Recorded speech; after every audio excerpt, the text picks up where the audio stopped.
Dans la perspective d'élargir les portes de l'emploi et de l'entrepreneuriat dans le pays, le Congo s'est doté d'un document de politique nationale de l'emploi, document signé par le Premier ministre, chef du gouvernement Anatole Kouliné-Makosso.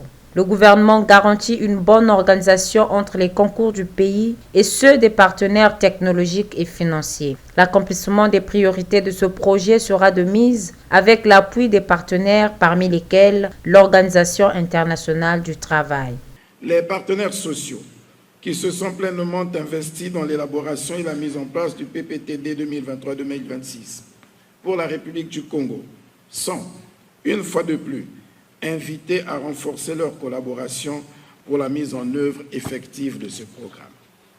C'est en effet sur le terrain de la pratique que nous sommes tous attendus.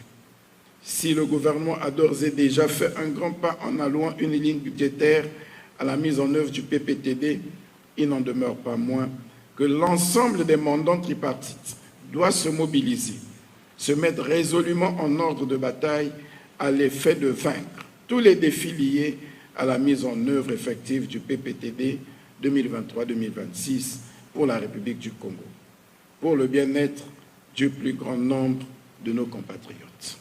Par ailleurs, Anatole Kouliné-Makosso a loué les efforts de tous les acteurs ayant participé à ce résultat, ce en attendant l'aboutissement de ce projet.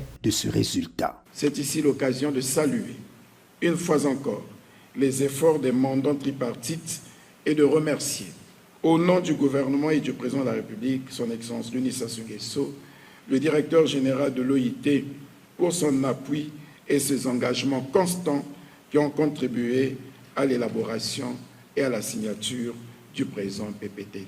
Notons que ce projet de promotion du travail décent intéresse une quarantaine de pays.